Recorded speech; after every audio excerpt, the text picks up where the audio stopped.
Bonjour à toutes et à tous et bienvenue pour ce webinaire d'échange d'expériences sur l'entrepreneuriat dans les quartiers. Je suis Christophe Rochard, chargé de mission emploi à Pays et Quartiers de Nouvelle-Aquitaine. Je vais, avant de démarrer, vous présenter Pays et Quartiers de Nouvelle-Aquitaine, dans lequel PQNA est le centre de ressources sur le développement territorial. Nous avons différentes missions que je vais vous rappeler ici. C'est aider à la compréhension et à l'appropriation des politiques publiques, structurer les réseaux d'élus et de professionnels, animer et accompagner l'ingénierie des territoires, repérer, qualifier et diffuser les expériences et initiatives, et enfin consolider les interactions entre la recherche scientifique et les pratiques territoriales. Comme vous le savez, le comité interministériel des villes d'octobre 2023 a réaffirmé une ambition pour l'entrepreneuriat dans les quartiers prioritaires avec le programme déployé par BPI France dans le cadre des contrats de ville Engagement Quartier 2030.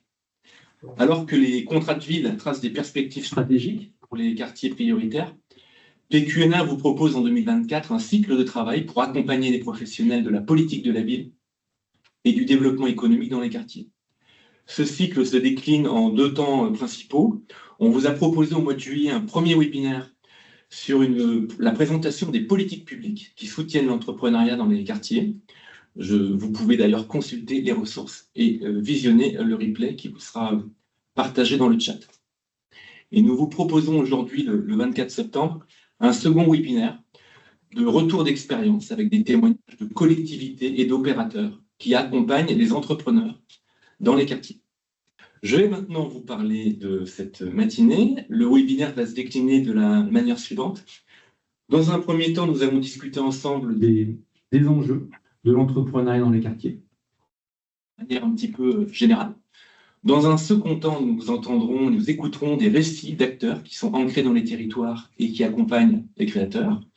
Et enfin, dans une dernière partie, nous réfléchirons ensemble sur le bilan de ces expériences et les enseignements que nous pouvons en tirer collectivement pour agir de manière plus efficace. Je vais maintenant vous présenter les témoins qui vont nous accompagner durant cette séquence. Donc, je vous présente Thomas Tignon. Bonjour Thomas. Bonjour. Thomas, vous êtes directeur territorial à l'ADI, l'Association pour le droit à l'initiative économique. Rassoul Gay, bonjour Rassoul. Bonjour à tous. Rassoul, vous êtes conseiller en création d'entreprise au CAPE, le Comité des alternatives Poitevine pour l'emploi et l'entraide. Elena Roux, bonjour. Bonjour. Elena, vous êtes chef de projet du CitéLab au CAPE, la même structure que Rassoul. Azim Bernoussi, bonjour. Bonjour. Azim, vous êtes chargé de mission sur la création d'entreprises à la communauté d'agglomération de Pau-Béarn-Pyrénées. Et Anan Nifta, bonjour. Bonjour à tous. Et Anan, vous êtes porteur de projet, entrepreneur dans le territoire de Pau. Je vous propose donc de démarrer ce webinaire. Et donc pour démarrer, comme je vous le disais il y a quelques minutes, on va poser un cadre de réflexion et d'analyse assez général sur l'entrepreneuriat, j'allais dire en France, et plus particulièrement dans les quartiers. Et donc la question que je vais vous poser est la suivante. Selon vous, quels sont les enjeux de l'entrepreneuriat dans les quartiers? Pourquoi il faut soutenir l'accompagnement de l'entrepreneuriat dans les quartiers? À quels enjeux cela répond? Et je propose à Azim d'ouvrir les discussions.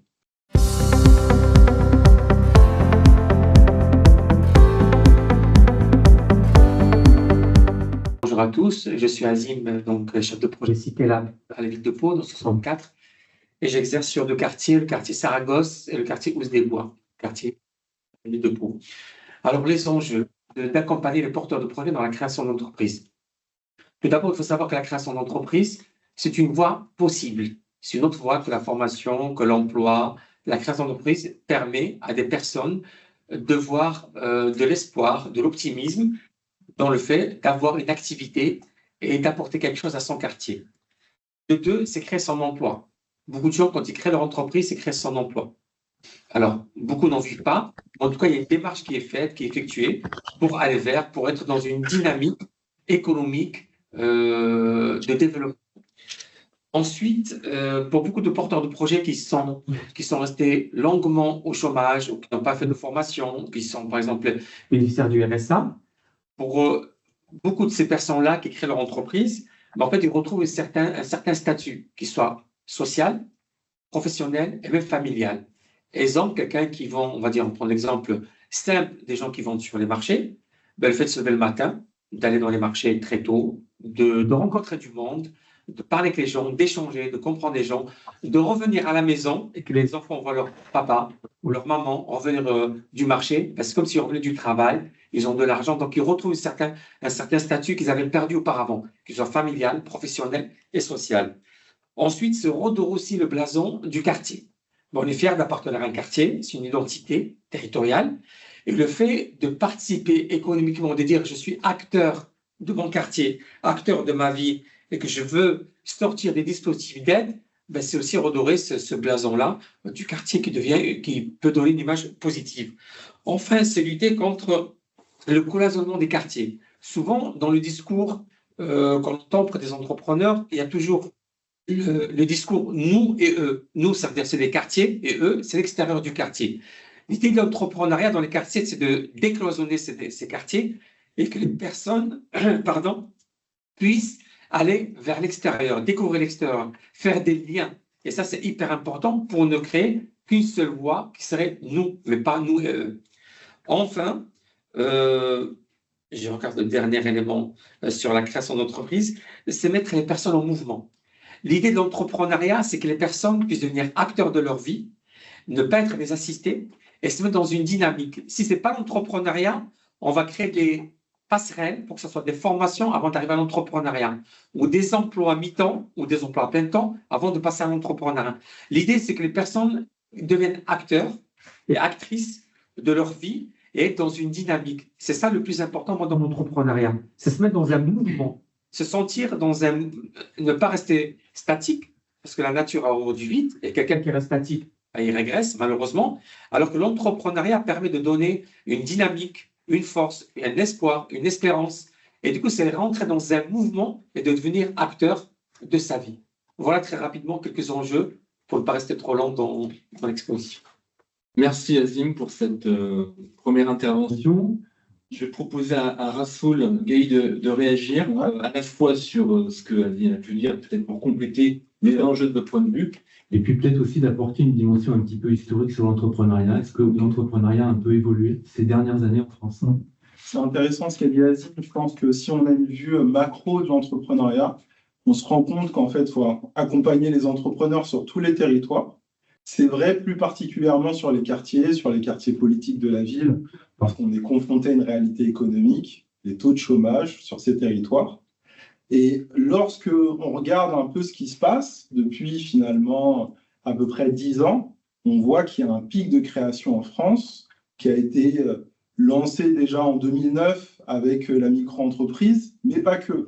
Parce que depuis finalement le gouvernement Macron, depuis les différentes lois de finances qui ont rendu l'entrepreneuriat beaucoup plus accessible, on voit que depuis 2018, on atteint année après année des pics de création d'entreprises. On est passé au million de la création d'entreprises en 2021.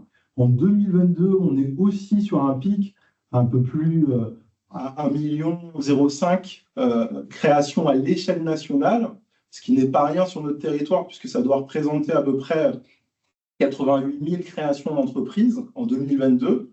Et donc, pour vous donner un indicateur, quand on était juste en 2015, on était à 525 000 créations. Donc, il y a plus de 50% de créations à peu près voilà, sur une échelle de 10 ans.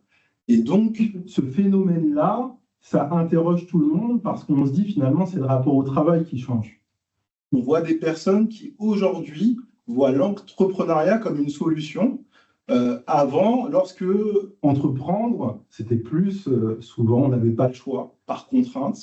On regarde OKP, finalement, comme je suis aujourd'hui sur un dispositif avec un angle beaucoup plus généraliste, où je vais voir monsieur et madame tout le monde qui entreprennent, il y a une stat intéressante, c'est qu'avant, j'étais plutôt confronté à des personnes qui avaient un BEP, un CAP. Aujourd'hui, je suis confronté à des catégories 6, à des personnes qui sont de plus en plus diplômées et qui maintenant voient vraiment l'entrepreneuriat comme un moyen d'expression, un moyen par lequel ils vont trouver du sens dans leur activité, ils vont trouver de la liberté, ils vont trouver vraiment une capacité en tout cas de se construire. Et par l'entrepreneuriat aussi, c'est une expérience par laquelle on monte en compétences. Et c'était ça aussi pour terminer un petit peu le format OKP. L'objectif, c'est finalement, nous, on accompagne des trajectoires. Et comme l'a dit Azim, finalement, dans le scénario, la création, c'est une des possibilités. Dans le champ des possibles, on peut partir sur une création d'entreprise, mais c'est plutôt le voyage. Une personne qui se lance dans l'entrepreneuriat va monter en compétence, va prendre confiance en elle, parce que on se découvre finalement psychologiquement, on découvre qu'on est finalement résilient, on découvre qu'on est endurant, on découvre qu'on arrive à produire quelque chose, et il y a un indicateur qui est tangible, c'est la valeur qu'on produit, le chiffre d'affaires, et ça nous permet en tout cas de se dire que finalement, on a aussi une place dans la société et qu'on est identifié de manière positive. Merci Rassoul pour cette première intervention. Qui veut réagir, Thomas, peut-être, sur ces premiers témoignages et pour compléter? Moi, ce que je trouve intéressant, c'est de voir en fait aujourd'hui toutes les forces qu'il y a dans les quartiers FIA. Beaucoup de personnes qui ont des initiatives, des projets, ils ne savent pas forcément par quel bout s'y prendre. Donc, ils sont un petit peu perdus dans les différents réseaux, dans les différents maillages. Donc, on a cet enjeu-là, nous, de pouvoir, tous nos réseaux, à être encore améliorer la densité d'accompagnement.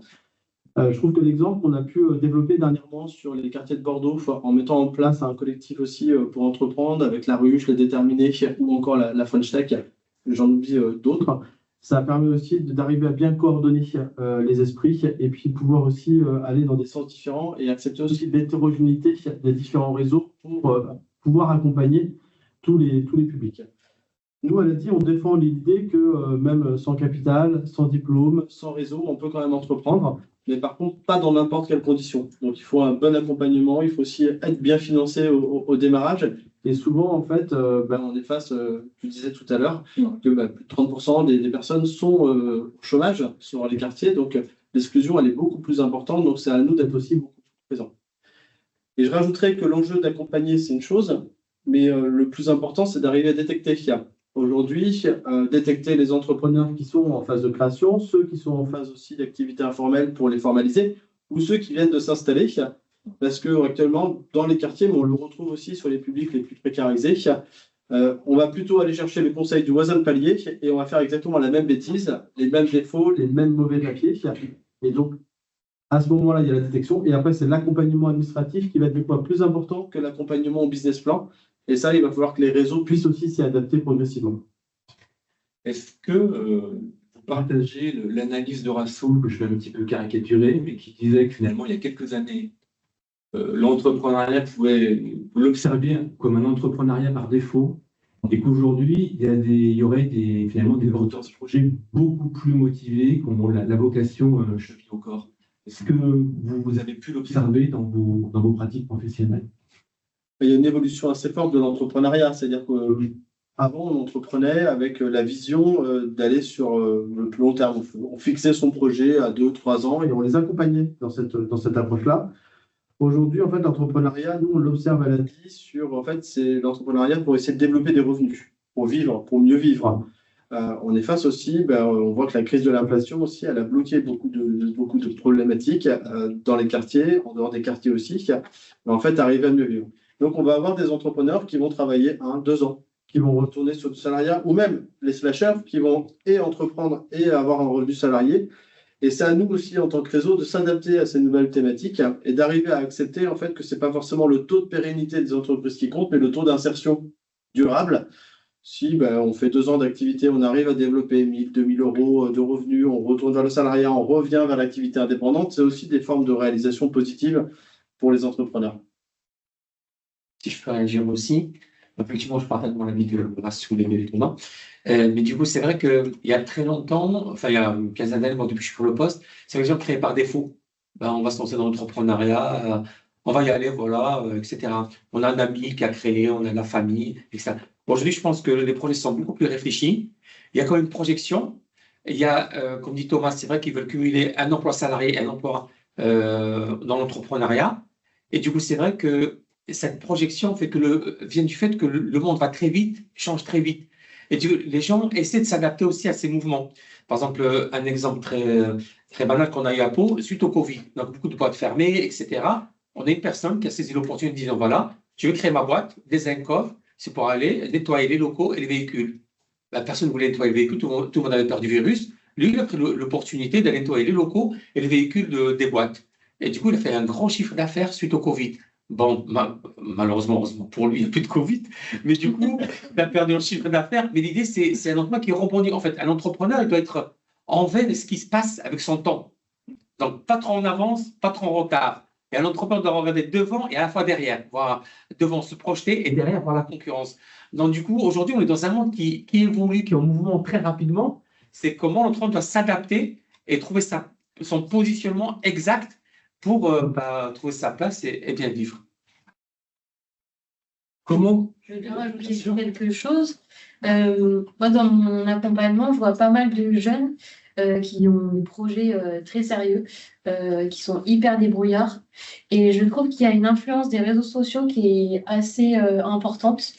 J'ai pas du coup l'historique parce que ça fait que 2 ans que je fais ce métier. Mais en tout cas, je pense qu'il y a l'influence de TikTok, d'Instagram qui sont hyper importantes. On voit autant du coup des jeunes hyper débrouillards qui savent trouver l'information et qui ont presque pas besoin de nous. Et notre rôle, en fait, il s'arrête à une espèce de coaching, en fait, et leur aider à trouver les bonnes sources d'information que des jeunes qui, du coup, voient que la face positive du coup de l'activité des entrepreneurs qui sont sur les réseaux sociaux. Donc ça peut être à double tranchant, puisque sur les réseaux, on peut voir que ce qu'on veut nous montrer. Donc certaines fois, ça masque les côtés négatifs, en fait. Donc pour les évolutions.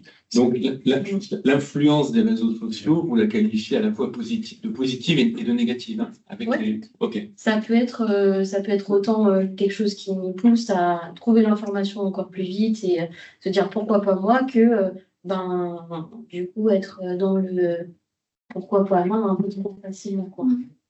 Dans l'évolution, là, tu évoques sur les réseaux sociaux, mais on voit une évolution assez forte aussi avec les plateformes, l'utilisation des plateformes. On voit il y a une évolution de l'emploi qui s'est fait aussi dans le temps. Et l'évolution des plateformes, aujourd'hui, nous, on voit au niveau de la vie, 22% des entrepreneurs utilisent des plateformes pour générer du chiffre d'affaires. Alors, différentes plateformes, hein, souvent on parle plutôt d'Uber ou Uber Eats, mais il y a aussi d'autres plateformes qui sont à utiliser pour les petits travaux, le voisinage. Et on voit que ces utilisations de plateformes, elles sont aussi accélérateurs dans les quartiers, dans l'utilisation. Et ça fait partie aussi des modes où nous, on doit s'adapter. Et ça fait partie de l'adaptation parce que ça va, en tout cas, les entrepreneurs, et principalement les entrepreneurs de quartier, avec la résilience qu'ils vont avoir, ils vont s'adapter beaucoup plus vite que nous dans la transformation des modèles économiques. Ce qui est hyper intéressant en fait dans ce qui vient d'être dit, c'est finalement on voit arriver aussi une culture. La culture de l'entrepreneuriat se développe sur nos territoires. Ce qu'on observait dans le monde anglo-saxon, je vous donne en référence une émission de télé, même si je ne sais pas si on a le droit de faire de la pub, mais allons-y, qui veut être mon associé. C'est une émission qu'on n'observait pas sur le territoire, ça, sur le PAF, à la télévision, il y a encore 10 ans. Pourtant, c'est une émission, si on regarde dans le monde anglo-saxon aux États-Unis, qui, peut-être il y a 15-20 ans, existait déjà. Donc, on voit qu'il y a aussi une culture de l'entrepreneuriat, un peu des rôles modèles qui, comme le disait Elena, parfois vendent aussi un peu du rêve. Mais ça, en tout cas, la vertu pour moi, c'est que ça donne de l'énergie, une énergie positive, et ça encourage, ça ouvre l'opportunité pour ces personnes, pour ces jeunes, pour ces personnes qui sont confrontées à un emploi. Parfois, on voit le phénomène de la reconversion professionnelle.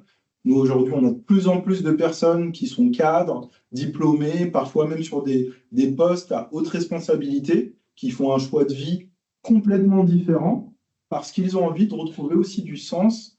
Et ils se disent, en fait, je connais quelqu'un qui s'est lancé, ça fait 2-3 ans maintenant, J'ai l'impression quand même qu'il n'est pas trop triste, donc pourquoi pas moi? J'aimerais qu'on parle des porteurs de projets dans les quartiers. Est-ce qu'il y a une particularité dans les quartiers quand on entreprend? Est-ce qu'on peut sortir un profil type, peut-être, la question est peut-être un peu caricaturale, au regard finalement de l'ensemble des créateurs dans le territoire français? Qu'est-ce que ça a de singulier d'entreprendre dans un quartier en politique de la ville?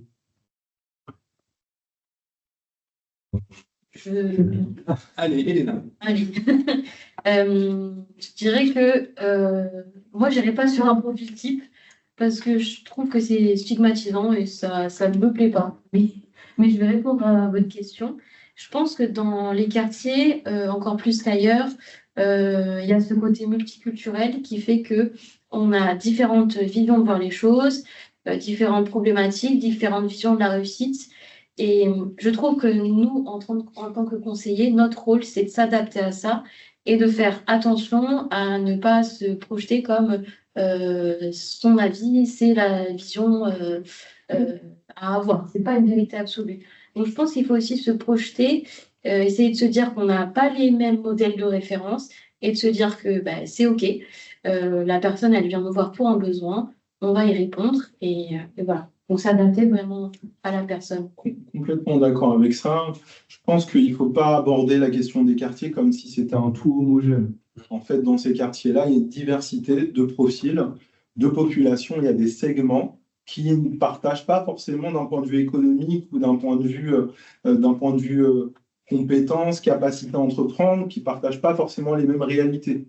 On va avoir des groupes très diplômés, plutôt jeunes, etc., qui peuvent partir sur des projets ambitieux, sur des projets en lien avec le digital, etc., et qui vont souvent, parfois, être invisibles. On ne va pas pouvoir les identifier parce que si leur projet se développe, ils vont aller s'installer sur d'autres territoires ou parfois ils construisent leur projet toujours là, sur le même territoire, mais on ne les connaît pas. Il y a des personnes aussi, des populations que je vais appeler pour vulgariser un petit peu les mamans, qui vont se lancer dans une activité qu'ils avaient parfois originellement l'habitude dans leur pays d'origine d'être sur des activités informelles, des activités commerciales, et qui là sont confrontés finalement à une plus grande rigueur, je dirais, réglementaire. Donc il va falloir les accompagner, comme le disait Thomas, d'un point de vue administratif, les accompagner d'un point de vue aussi marketing, puisque parfois c'est d'autres codes. Il faut justement s'adapter, comprendre son territoire, comprendre son marché, comprendre son client. Et là, du coup, on est parfois sur des profils où le levier, ça va être parfois du financement, une capacité à investir, etc. Donc, il y a une diversité entre, je dirais, dans la population des quartiers, il y a une aussi grande diversité sur le territoire rural où, voilà. Après, si on essaye de rechercher, pour terminer un peu les caractéristiques communes, il est vrai que, en tout cas, notre rôle, c'est jamais d'être sachant. Je pense que ce métier-là, ça fait maintenant à peu près 10 ans que je fais de l'accompagnement à la création d'entreprise. Je pense qu'il apprend d'abord l'humilité, parce qu'on n'a pas de boule de cristal, et c'est pas parce que si la personne qui est en face de nous ne partage pas nos codes, en termes de savoir-être, etc., c'est pas un indicateur de sa non-réussite. Je vous donne l'exemple de hier, une personne qui est venue nous voir, qu'on avait accompagné à Capé, et qui, lorsqu'on a débuté son accompagnement, elle ne savait ni lire ni écrire. Et à se lancer sur un projet à ce moment-là, du coup de faire un bar à jus, en allant rechercher un financement, parce que bon, elle avait une reconnaissance travailleur handicapé et un dispositif de l'AGFIP qui permet justement d'avoir une subvention pour pouvoir se lancer. Si on regarde les cartes et si on part sur un pronostic, personne ne pourrait parier sur sa réussite. Et si c'est ce qu'on lui renvoie, il y a peu de chances qu'on puisse en tout cas l'accompagner à réussir. Sauf que maintenant, c'est un peu plus facile puisque le temps a fait son œuvre et qu'on a la performance de son activité. Elle s'est lancée et son activité fonctionne très bien. Son activité fonctionne à un point où, en fait, elle accompagne des personnes qui se lançaient parce qu'elles l'ont identifiée comme modèle. Elles se sont inspirées d'elle, comme elles ont vu que son activité se développait et qu'elle était maintenant sur des développements où elle vendait maintenant ses jus dans différents points de distribution. Ils se sont dit pourquoi pas nous, pourquoi pas se lancer quand on a vu un peu son parcours. Et donc, c'est plus ça, de ne pas renvoyer un peu en fonction de notre prisme, ce que disait Elena, en tout cas, d'essayer parce qu'ils n'ont pas les codes comme nous, en tout cas, on les identifie, qu'ils ne vont pas forcément faire réussir. Thomas? Oui, sur nous, les observations qu'on peut avoir globalement hein, sur les habitants, les porteurs de projets dans les quartiers, les entrepreneurs qui sont en phase de création, pas forcément la différence sur les projets, parce que les projets, on retrouve les mêmes, les rêves sont à peu près identiques, mais par contre, ils vont avoir beaucoup plus de difficultés parce qu'il y a beaucoup plus de freins. Et c'est par ces freins-là aussi qu'il faut arriver à lutter pour ces porteurs de projets, qu'il faut arriver aussi à avancer sur ces porteurs de projets. On peut citer plusieurs freins. On a parlé tout à l'heure du frein administratif, qui est une complexité assez forte, mais il y a aussi le frein à la domiciliation de son entreprise dans les quartiers, ce qui fait qu'on ne peut pas domicilier aujourd'hui son entreprise dans son logement HLM, donc ça pose des difficultés assez importantes. Pourquoi on ne peut pas? Les OEP HLM refusent aujourd'hui la domiciliation des entreprises à l'intérieur, alors que ce soit une entreprise qui ne reçoit pas de clients ou qui en reçoit, mais en fait ça pose une vraie difficulté, c'est un gros frein du développement de l'entrepreneuriat, parce que c'est déjà, on a à peine évoqué le projet, on a déjà un premier blocage. Donc on passe une première barrière, et puis après, on va avoir un deuxième blocage. Tiens, j'ai pas de financement, mais je connais pas forcément tout le monde, comment est-ce que j'arrive? Et ils ne sont pas forcément sur le projet, ils sont sur comment est-ce que je vais débloquer, comment je vais passer ces petites barrières les unes après les autres. Et ça, c'est quelque chose qui est relativement important. Autre observation qu'on a au niveau de l'ANTI, on a fait une étude assez complète sur le travail informel. Alors, le travail informel, c'est une activité qui est officielle, mais qui n'est pas déclarée. Je le précise bien, c'est sur la définition de la notion informelle. Et on s'aperçoit que dans les quartiers, c'est encore plus important, donc il va y avoir aussi l'informel subi. J'ai besoin de pouvoir le faire et de travailler, de développer mon activité pour pouvoir avancer. Et là, on est sur des petites activités qui vont générer, des activités qui sont chez soi, de service à la personne, mais pour compléter 100, 200 euros. Mais il pourrait aller beaucoup plus loin si on levait les barrières. On est toujours sur... On va avoir l'informel qui est plutôt installé, mais qui ne sait pas qu'au niveau des bornes administratives, on peut lever aussi les sujets. Et en fait, il ne sait plus, en fait, il s'est habitué à faire son fonctionnement, mais il a besoin aussi de pouvoir avancer. Nous, on a besoin de l'aider à pouvoir officialiser son activité. Puis de complément. C'est-à-dire que ce de complément, on est sur une phase où on complète le revenu du foyer et ça fait partie au fait du mode de fonctionnement qui s'est habitué des fois depuis plusieurs années. On est rarement sur des revenus très élevés. En fait, j'évoque ces situations-là parce qu'on se rend compte qu'il y a des projets, il y a des volets, mais en fait, l'entrepreneur, en fait, il est face à des blocages. Et à nous de lever tous les blocages. Il y a le blocage social, le blocage aussi intellectuel, où il se bloque de non-connaissance. Et la non-connaissance de l'information, la non-connaissance aussi au niveau administratif, en fait, peut et sont souvent des gros freins au développement de chacun et au développement des projets. Une fois qu'on arrive à officialiser ces activités, on voit le développement qui se fait de manière assez forte. Et ça, c'est quelque chose qui est assez essentiel. Merci Thomas. Alors, des petites réactions. Ah oui, il y en a un canal. Quelques caractéristiques sur les profils des porteurs de projets. Il n'y en a pas un, il y a plusieurs typologies, mais surtout ce sont des hommes et des femmes. Et on a constaté que par rapport aux entrepreneurs féminins, elles ont l'objectif de s'installer en dehors du quartier pour se développer, contrairement aux hommes qui créent dans le quartier et qui se développent dans le quartier parce qu'ils ont déjà le réseau constitué, etc. Donc ça, c'est la première différence entre les hommes et les femmes. Deuxièmement, il y a la culture aussi qui joue. C'est pour ça qu'on dit qu'il n'y a pas un profil type. Il y a la culture, par exemple, la culture, que ce soit maghrébine ou africaine, ils ne sont pas sur une approche très carrée de l'entrepreneuriat. Ça veut dire on verra, etc. La culture asiatique, ils sont très carrés.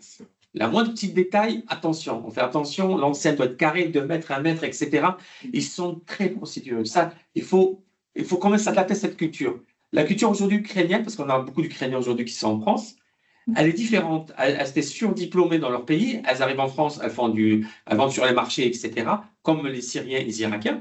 Et du coup, la culture ukrainienne, elle s'avance, elle prend déjà l'information avant de venir au rendez-vous. Donc, du coup, elles ont déjà des questions préparées avec des petites réponses préparées, etc. Et du coup, notre accompagnement à nous, on doit s'adapter à ces différentes cultures. C'est pour ça qu'il n'y a pas un profil type là-dessus. Mais que si tu es l'avantage, enfin, les accompagnateurs, que ce soit Citella, Capé ou d'autres dispositifs, on doit avoir cette capacité à s'adapter aux personnes qu'on accompagne. Parce qu'avoir notre trame d'accompagnement petit 1, petit 2, petit 3, études de marché, prévision, etc., ça oui, mais ce n'est pas le plus important au départ. Ce n'est pas du tout le plus important. Le plus important, c'est de prendre qui on est en face, quelle est sa demande, quel est son besoin et comment il fonctionne. Et c'est là où on doit faire un bon accompagnement. Voilà. Elena? Ouais, je rejoins 100% ce que tu dis, Azim. Je voulais rajouter sur le numérique. Ça peut être un blocage aussi parce que quand on arrive dans le monde professionnel, nous, on nous apprend à fonctionner avec des mails. On sait utiliser un PC, on sait utiliser Google. C'est pas le cas de tout le monde. Donc, je pense qu'il faut faire attention et s'adapter à ça. Ça, c'est la première chose que je voulais dire. Et la deuxième chose, c'est que je vois souvent des études où l'entrepreneuriat chez les femmes, il y a moins de réalisation. Ou dans les flux d'accompagnement, il y en a moins qui osent se lancer. Cette année, en 2024, moi, pour l'instant, j'ai 66% de femmes qui constituent mon flux. Donc, je pense qu'il faut faire attention à la nuance. Voilà, c'est juste ça que je voulais rajouter.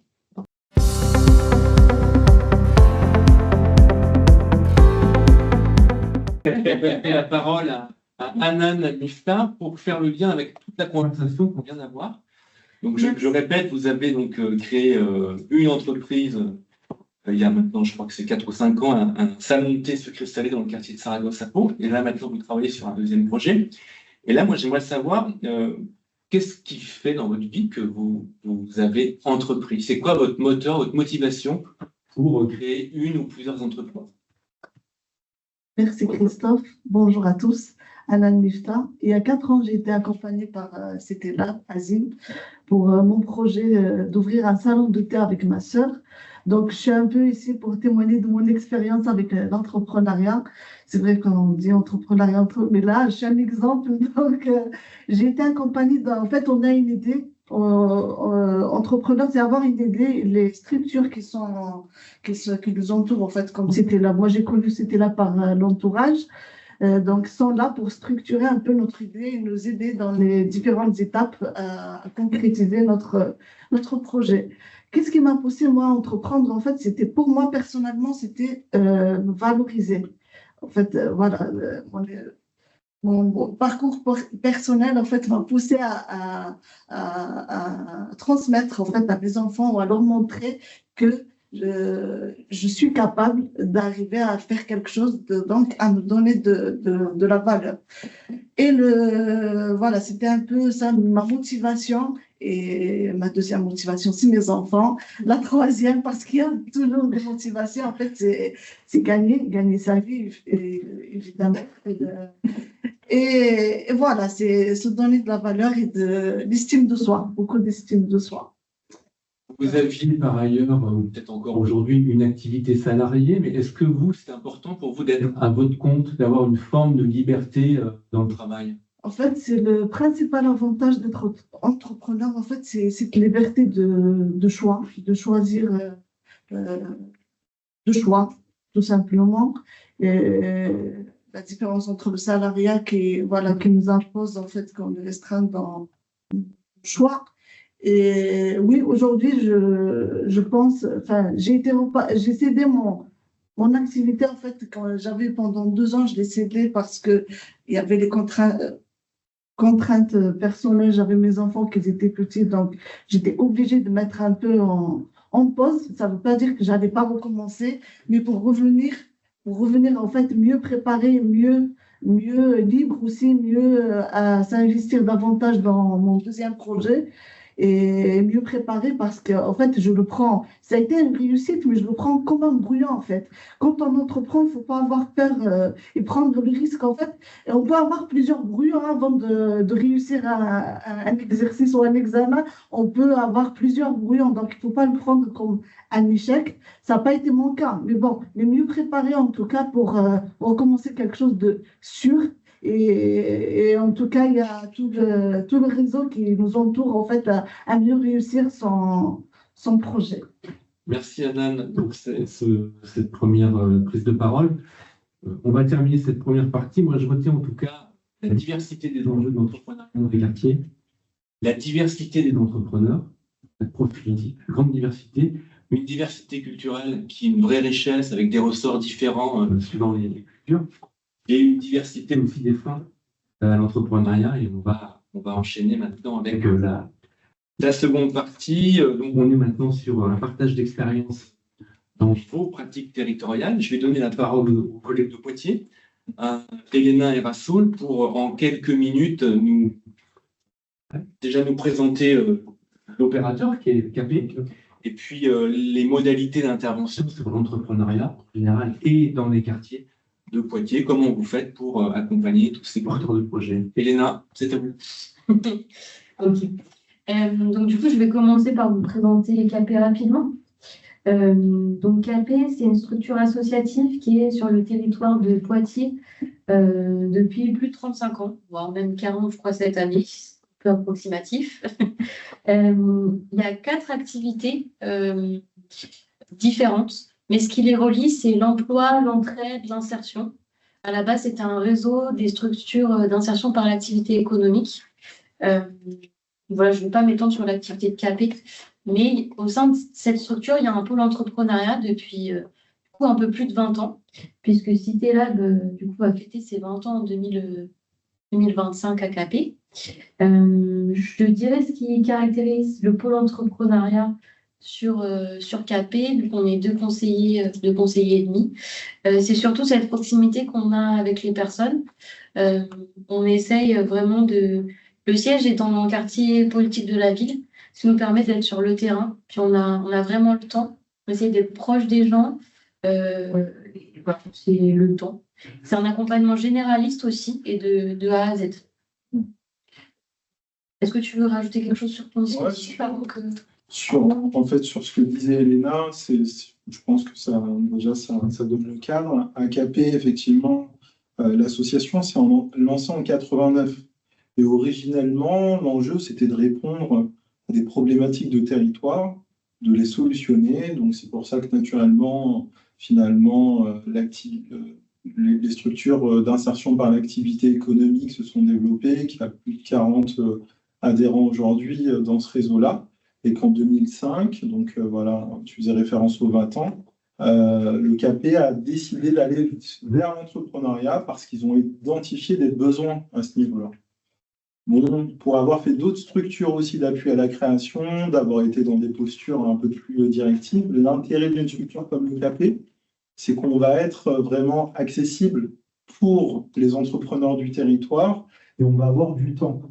Et le temps, c'est hyper précieux parce que, comme on le disait tout à l'heure, il y a différents types de profils. On peut avoir des personnes qui recherchent un financement, ont besoin d'aller très vite, ont déjà identifié un emplacement, et d'autres personnes qui vont avoir besoin, en tout cas, d'avoir plus de temps pour configurer leur projet, pour prendre du recul, pour mesurer le risque, etc.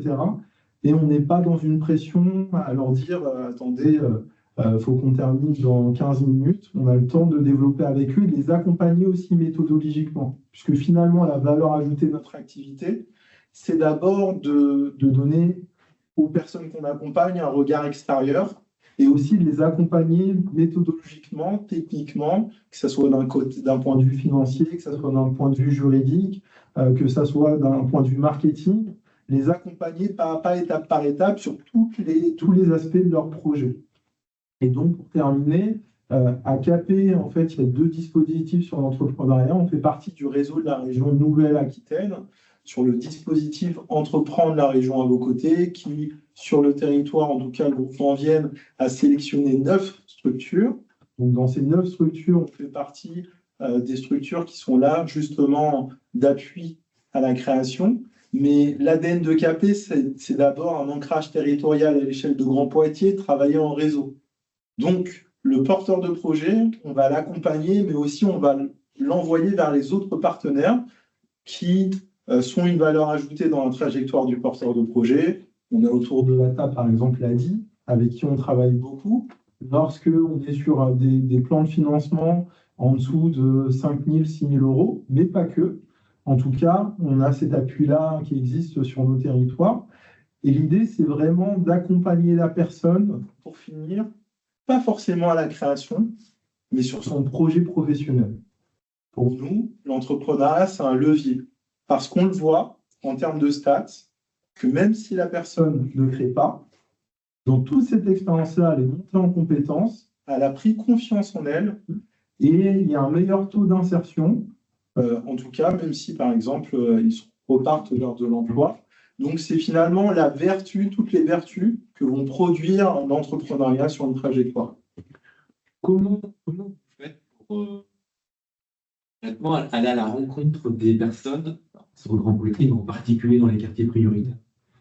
C'est là où ça a du sens, justement, de Cité Lab. Du coup, Le Cité Lab. je vais représenter un peu plus Cité Lab, parce que je ne sais pas quel est votre niveau d'information là-dessus.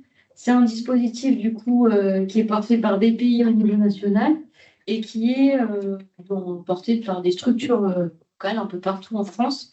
Je crois qu'on atteint les 110, 120 chefs de projet Cité Lab. En France. En France, oui, en France. Et du coup, c'est un dispositif, c'est une mission qui est portée par CAP, du coup, comme je disais, depuis 20 ans, qui permet d'essayer, en tout cas, de donner accès à l'information sur l'entrepreneuriat en quartier politique de la ville.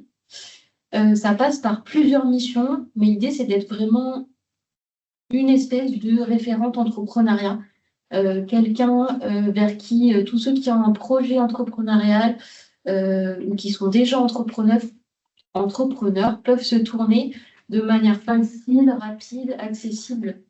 Donc, on reçoit les gens en entretien individuel pour structurer leur projet. Mais avant ça, il faut détecter les potentiels entrepreneurs dans le quartier.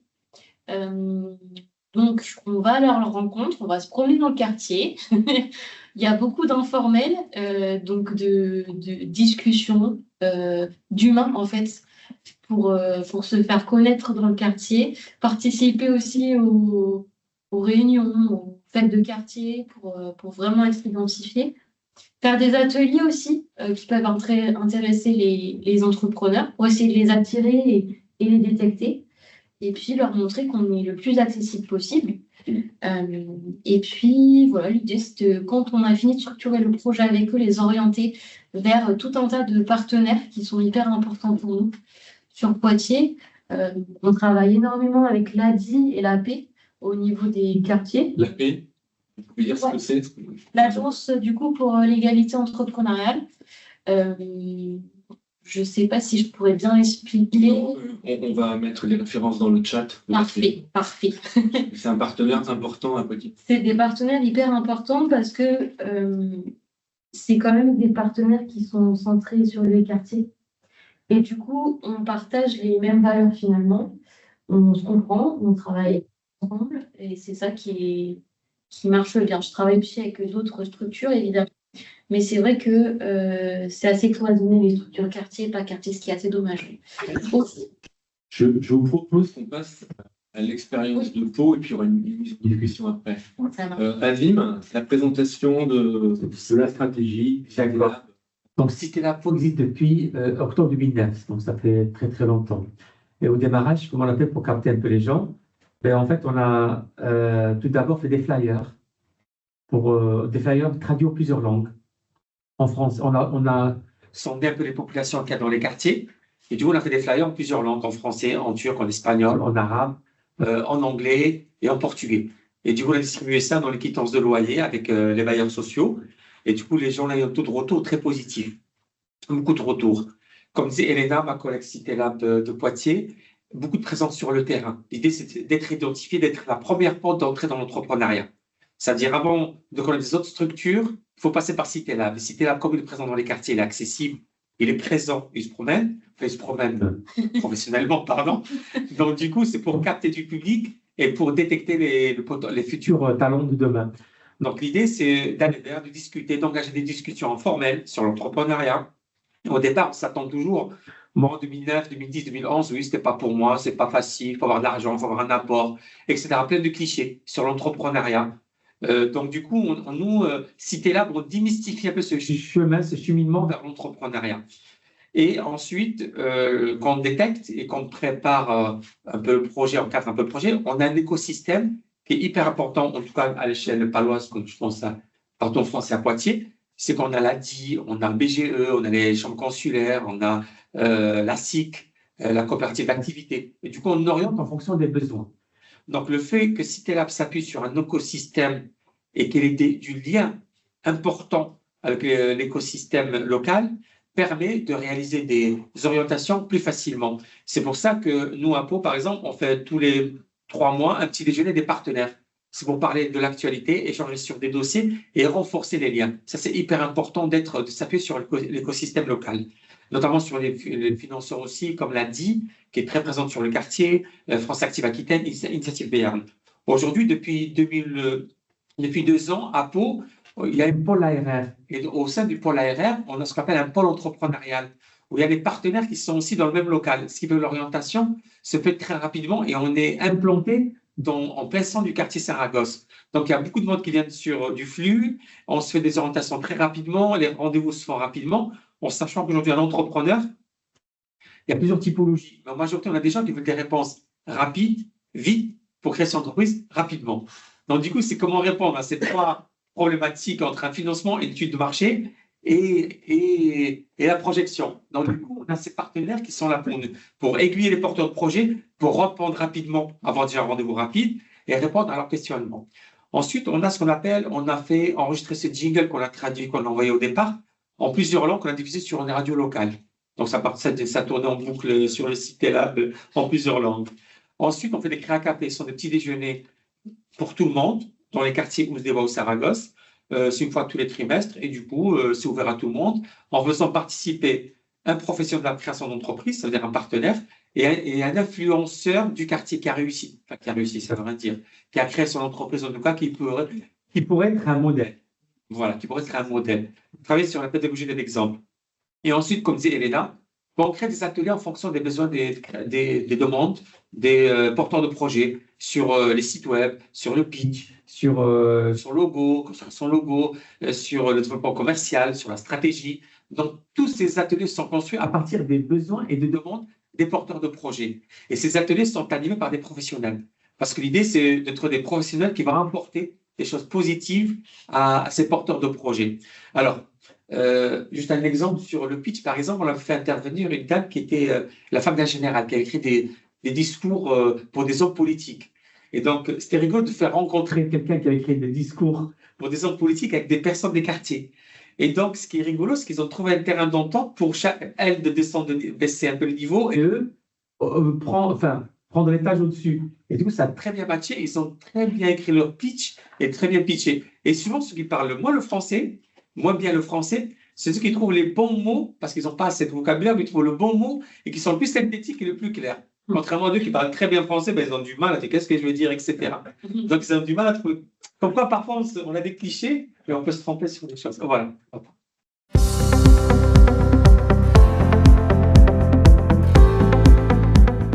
Par an, c'est combien de contacts et combien de personnes accompagnées, combien peut-être de création d'entreprises pour avoir une idée du volume? Sur Citélab, en tout cas, donc sur le dispositif qui est la moitié du pôle entrepreneuriat, on a un objectif de 100 personnes rencontrées à l'année, dont 70% qui doivent habiter ou créer dans un QLI. Donc, voilà le flux. Et après, on rencontre aussi pas mal de personnes sur les ateliers, les rencontres. On participe beaucoup à des rencontres sur l'entrepreneuriat et du coup, on a plus de contacts que 100 personnes.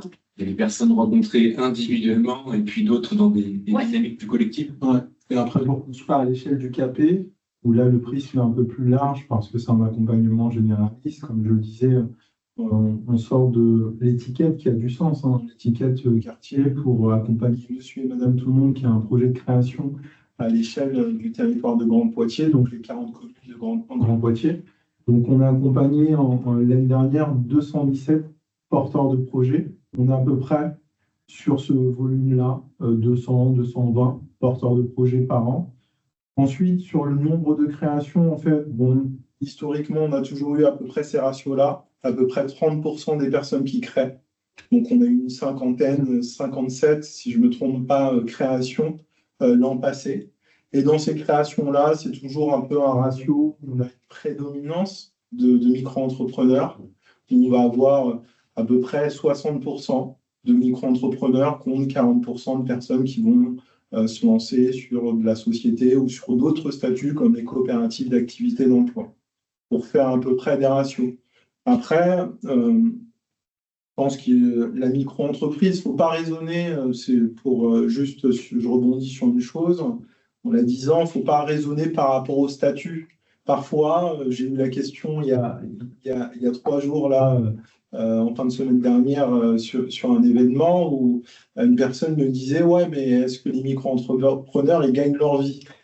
En fait, ce n'est pas le statut qui détermine le potentiel, qui détermine la performance de l'activité. C'est son activité elle-même et le parcours de l'entrepreneur. Donc oui, on suit des micro-entrepreneurs qui même restent en micro pendant de longues années parce que le statut le permet aujourd'hui et qui gagnent très bien leur vie, et d'autres personnes qui vont vivoter. Mais si on fait une analyse, une focale sur la micro-entreprise, la micro-entreprise a comme vertu d'être un statut d'amorçage. Donc par définition, on aura des entreprises qui vont être moins structurées à cette étape-là, mais parfois, ensuite, dans leur trajectoire, ils vont aller sur d'autres statuts pour pouvoir créer de l'emploi, se développer, etc., etc. Azim, même question sur les flux sur le site Elab de Pau, pour avoir un ordre d'idée. Chaque année, on a à peu près 150 personnes avec une quarantaine de créations d'entreprises. Et en majorité, comme disait Rassoul, on est sur de la micro-entreprise. Et ce qu'on constate depuis quelques années, c'est qu'il y a beaucoup de personnes qui commencent en micro pour passer sur d'autres statuts plus importants parce qu'ils veulent embaucher, parce qu'ils ont dépassé le chiffre d'affaires, parce qu'ils veulent prendre un local, etc. Donc, c'est vrai qu'il y a cette stratégie de pas rester que dans la micro-entreprise. Et c'est un bon démarrage pour un peu tester son activité sans prendre trop de risques. Merci. On poursuit la discussion avec Thomas de l'ADI. Est-ce que vous pouvez nous présenter rapidement, vous rappeler les grandes missions de l'ADI et de voir finalement aux modalités d'intervention dans les quartiers, aussi au regard de ce qu'on vient d'entendre pour les petits. Juste avant, je vais rebondir sur ce que disait Rassoul, justement sur la viabilité des micro-entrepreneurs. Nous, à l'ADI, on fait des études d'impact tous les 3-4 ans. Et là, celle qui est en train de sortir la semaine dernière, montre en fait que les micro-entrepreneurs qu'on soutient, ils arrivent à dégager en moyenne 28 000 € de chiffre d'affaires par an. Et derrière ce chiffre-là, c'est aussi, en fait, ils sont très satisfaits. Parce que derrière un chiffre d'affaires, il y a aussi l'autonomie sociale. Je disais tout à l'heure, Anan, c'est en fait l'indépendance. Il y a beaucoup de sujets en fait, qui vont se faire. Et puis aussi la représentation sociale. C'est-à-dire que le fait d'être indépendant, ça permet aussi d'aller un petit peu plus loin à l'intérieur. Donc, il y a la pérennité financière, il y a la pérennité aussi sociale qui est importante pour les entrepreneurs. Nous, au niveau de l'ADI, l'enjeu, le cœur de métier, ce qui va faire la singularité de l'ADI, c'est de pouvoir financer des entrepreneurs avec le microcrédit. On voit aujourd'hui que c'est très compliqué d'avoir un accès au crédit bancaire. Les banques ne prêtent pas forcément, surtout s'il y a des petits montants, pas d'apport, peu de garanties. Un projet qui ne fait pas partie des critères, hein, si on est dans la restauration, même la vente ambulante ou le petit commerce, ça n'intéresse pas forcément le système bancaire. Donc, on a besoin d'être présent et on va prêter jusqu'à 12 000 € pour permettre à des activités de démarrer. Alors, 12 000 €, ce n'est pas beaucoup sur un projet, mais ça représente 70% des entrepreneurs commencent avec moins de 15 000. Donc, en fait, nous, on peut toucher la majorité aussi des entrepreneurs qui démarrent. L'enjeu, c'est d'avoir un financement. C'est-à-dire que démarrer une voiture sans essence, sans électricité, la voiture ne va pas démarrer longtemps. Et il y a beaucoup de personnes qui pensent démarrer juste avec, et encore plus sur les quartiers, avec les 500 € de RSA qu'on a eu au début du mois ou l'allocation chômage. Et là, il faut être très vigilant à pouvoir apporter en fait cette livraison, ce capital-là qui va être important pour le démarrage. Là, ce qu'on s'est aperçu au niveau de l'ADI, c'est qu'il n'y a pas uniquement besoin que de l'argent, il y a besoin aussi de structurer l'accompagnement. Donc, on a mis des outils aussi pour structurer rapidement des accompagnements avec des ateliers, des formations de 2-3 jours qui sont aussi accessibles gratuitement pour les entrepreneurs. Et dans les quartiers, c'est une marque aussi spécifique de l'ADI, on est présent dans les quartiers, que ce soit sur Bordeaux, sur les agences sur le Grand Parc, Talence, sur le quartier de Thouars, mais aussi Lormont, mais aussi à Pau, dans le quartier des Couronneries, Châtellerault, sur la plaine d'Ozon, ou encore à Pau, où on va être présent dans les différents quartiers. Mais on est aussi présent par des zones de permanence ou des actions spécifiques, comme sur Niort ou La Rochelle, et Angoulême, où on a travaillé cette présence-là pour être soit avec une agence mobile, être au plus cœur des personnes pour les sensibiliser. Donc c'est un accompagnement, un financement, et après aussi de faire évoluer les lois. Donc on a pu au niveau national, on peut mettre en place une prime spécifique pour les jeunes de moins de 30 ans qui veulent démarrer leur entreprise, qui va compléter le microcrédit. Juste pour illustrer un ou deux exemples, moi je pense à Souleymane qui s'est lancé sur entretien parquet jardin, qui avait besoin juste au démarrage d'une voiture et une tondeuse, et avec 5 000 €, on a pu l'aider à démarrer son activité. Il a pu développer après son activité en embauchant des personnes. Ce n'est pas juste, mais au bout de 2-3 ans, par le développement, on a pu continuer à pouvoir faire du. Donc, juste pour l'ADI, si tu veux parler d'assurance, c'est un microcrédit. Il n'y a pas que le microcrédit, parce que c'est un enjeu qui est assez important, parce que le but, c'est de sécuriser les activités. Sécuriser les activités, on s'est aperçu que les entrepreneurs qui commençaient avec le plus de précarité avaient un problème de logement, un problème aussi d'assurance. C'est-à-dire qu'il faut assurer leurs activités. Et il y a aussi la sortie. Parce qu'une fois qu'on a développé les revenus, c'est bien, on n'est plus avec la CSS, donc par rapport à la complémentaire santé, et aussi de pouvoir proposer des mutuelles. Donc on a été négocié pour les entrepreneurs des quartiers, une mutuelle de groupe aussi qu'on va pouvoir leur proposer, et ça c'est aussi des enjeux. Dans la sécurisation, on peut parler du logement, on peut parler d'autres sujets, mais en tout cas c'est important pour nous que les entrepreneurs puissent travailler dans la durée avec le financement, l'assurance, le logement, mais aussi continuer à t'accompagner. Dernière offre qu'on vient de mettre en place, alors spécifiquement sur le Bordeaux ou Poitiers pour le moment, on espère pouvoir le déployer dans les quartiers, c'est les clubs ADI, c'est-à-dire réunir les entrepreneurs entre eux, faire aussi de rompre l'isolement des entrepreneurs, parce que quand l'entrepreneuriat dans les quartiers, c'est l'entrepreneuriat, on est souvent seul, malheureusement. Et dès qu'on voit qu'on va proposer ce temps d'échange, ce temps aussi, on va pouvoir créer et développer des affaires les uns avec les autres, ça permet de booster et le moral, et surtout aussi le chiffre d'affaires par la suite. On voit que le chiffre d'affaires qui est réalisé par les entrepreneurs qu'on soutient dans les quartiers, c'est un chiffre d'affaires qui est très territorial. Tu l'évoquais tout à l'heure, mais ça fait partie aussi des enjeux de développement. Merci Thomas. Alors, j'ai vu que je donnerai la parole à Eddie dans 1 minute. Je vais d'abord donner la parole à Alan pour nous raconter comment vous avez bénéficié complètement du CityLab, comment vous avez connu le CityLab, qu'est-ce que le CityLab vous a apporté et comment vous avez été accompagné aussi par peut-être une chaîne d'acteurs. Témoignage à 2 voix. Alan. Alors, comme je l'ai dit tout à l'heure, en fait, la rencontre de CityLab a été faite lors par l'entourage. En fait, c'est ma sœur qui connaissait, son mari connaissait Azim, et du coup, c'est lui qui nous a fait rencontrer Azim pour nous accompagner dans notre projet. Qu'est-ce que ça m'a apporté? Comme j'ai dit tout à l'heure, en fait, ça m'a apporté, voilà, ça nous a apporté à toutes les deux d'ailleurs, mais ça m'apporte aujourd'hui parce que j'ai été entrepreneur, mais j'envisage de devenir encore une fois. Donc, ça m'apporte en fait à structurer mon projet dans les étapes, par étapes en fait. Donc, à définir les étapes de mon projet et à m'accompagner dessus, et surtout à me faire rencontrer aussi le réseau de partenaires qui peuvent m'apporter. L'ADI, je connais l'ADI, pour mon premier projet, j'ai eu un financement de l'ADI, donc ça nous a aidé à lancer notre projet. La BGE, par les différents ateliers, comme je disais tout à l'heure, les ateliers que j'ai participé à des ateliers de création de sites internet. Donc en fait, on a beaucoup d'opportunités et qu'on ne connaît pas forcément. Donc, moi, c'était là que ça m'a mis en relation avec tous ces partenaires-là. Qu'est-ce que ça m'a apporté d'autre? La motivation et la confiance. Et en fait, la confiance se dire qu'on est accompagné, donc à avoir plus confiance en notre projet et en soi-même aussi, donc à avancer.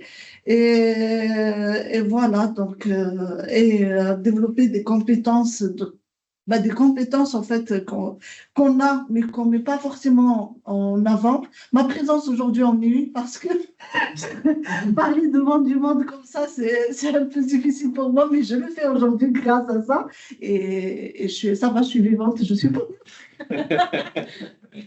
Et Anan, Voilà. donc vous avez en ce moment un deuxième projet de création. Est-ce que vous pouvez nous en dire un mot? De quoi il s'agit? Oui, alors j'ai mon deuxième projet, il s'agit en fait de la revente de carreaux de 6 mois artisanaux importés du Maroc. Donc ça va être le zellige, ça s'appelle en arabe le zellige. Donc voilà.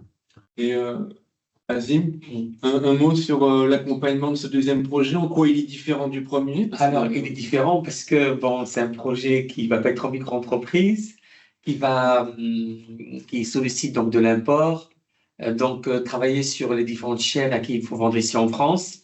Donc, enfin, l'étude de marché elle est un peu différente, mais Anne, elle est très motivée, elle a déjà commencé à prendre des contacts. Et surtout, alors les clubs ADI, comme disait Thomas, c'est vrai que Pôle essaie de faire ce qu'on appelle des collectifs. Et parmi ces collectifs, il y a des entrepreneurs qui se rencontrent, et notamment Anan fait partie d'un collectif au féminin, mais aussi masculin, parce qu'on a deux collectifs. Et parmi ces collectifs-là, il y a des gens dans le bâtiment. Donc l'idée, c'est de mettre les gens en réseau. C'est du réseautage, en fait. Parce que, comme disait Thomas tout à l'heure, la première difficulté, c'est l'isolement d'un entrepreneur. Et l'idée, c'est comment les faire rencontrer pour perdurer le plus longtemps possible. Et ça, c'est hyper important d'avoir des collectifs, des clubs d'affaires, etc., etc. Donc, du coup, les Cité Lab ou les accompagnateurs, on ne fait pas la place d'eux. On est en soutien, mais on n'est pas en fait conseillé comme si on était des sachants, qu'on avait la science infuse. Non, c'est le porteur de projet qui fait le tout. Nous, on est là pour apporter quelques éléments, pour remotiver, pour aider, etc. Mais c'est l'entrepreneur qui fait tout le travail, ce n'est pas les accompagnateurs. Et puis cet accompagnement, il est peut-être différent parce que c'est le deuxième. Et donc, il y a une expérience, il y a des choses que vous allez sûrement faire différemment. Qu'est-ce que vous allez modifier ou peut-être est-ce que vous avez a posteriori identifié des erreurs entre guillemets Oui, c'est comme je disais tout à l'heure, en fait, les erreurs, c'est des leçons. Pardon, c'est des leçons. En fait, mon expérience me permet aujourd'hui de savoir qu'il y a des choses, il y a des choses auxquelles je vais procéder différemment. Prendre le temps pour soi, en fait. Le mieux, prendre le temps pour soi, en fait, c'est parce que il ne faut pas être dépassé par son projet à un tel point d'être surpassé, en fait. Arriver au point de se dire j'arrête. Non, il faut être mieux organisé. Voilà, c'est un peu. Moi, un dernier élément, c'est que, alors, dans le pays anglo-saxon, quelqu'un qui a créé sa boîte une fois, deux fois, trois fois, c'est très bien vu. En France, on travaille encore là-dessus, les gens qui créent, on dit, ouais, pourquoi tu as créé, on sort toujours les causes, pourquoi on crée une deuxième boîte, une troisième boîte, etc., parce qu'on a peur de l'échec. Et cette culture de l'échec, il faut qu'elle soit transformée en culture d'expérience. Ça commence à être bien vu de passer par des expériences bonnes ou mauvaises. Donc, toute expérience est bonne, il n'y a pas de mauvaise expérience. Parce qu'on en tire toujours des leçons, mais notamment chez les financiers. Par exemple, les banques aujourd'hui commencent à. Quelqu'un, par exemple, qui a eu une mauvaise expérience, il est fiché en rouge chez les banques, chez sa femme, chez la famille, etc. Pardon, je ne sais pas comment dire. Mais du coup, il perd tout. Et du coup, en France, aujourd'hui, on est en train de revoir cette culture-là pour la transformer en quelque chose de positif. Donc, c'est un progrès, on avance, on y va doucement, mais changer des mentalités, c'est toujours compliqué. Mais en tout cas, aux États-Unis, par exemple, quelqu'un qui veut demander un crédit, on lui demande la première question, combien de boîtes vous avez déjà créées? Parce que c'est valorisant. Donc, c'est ma première boîte, on ne va pas te traiter beaucoup parce que tu n'as pas d'expérience. Alors qu'ici, si on dit j'ai créé 4 boîtes, 4 boîtes, mais et alors, ça est devenu quoi? Comment? Pourquoi? Donc, on veut chercher toujours les causes. Alors, c'est une expérience, comme on l'a dit au départ en introduction, il faut que les gens soient dans cette dynamique, qu'ils apprennent de leurs erreurs. Et c'est ça qui fait avancer, c'est qu'on apprend nos erreurs. Un bébé, pour apprendre à marcher, il tombe, il se relève, il rampe, il prend des coups, il se fait mal, il pleure, mais il avance. Mais c'est comme ça un entrepreneur, c'est quelqu'un qui prend des coups, c'est quelqu'un qui apprend, il y a des hauts, il y a des bas, et je vous assure que faire endosser pour des personnes qui sont accompagnées, par exemple, dans le pli, ou bénéficiaires du RSA, le costume de chef d'entreprise, c'est très compliqué. Donc, du coup, comment ils se disent, comment je vais endosser un chef d'entreprise, comment je vais vivre demain, alors que je n'ai pas de ressources sûres, il faut avoir de l'audace et du courage. Et ça, moi, je salue les porteurs de projet.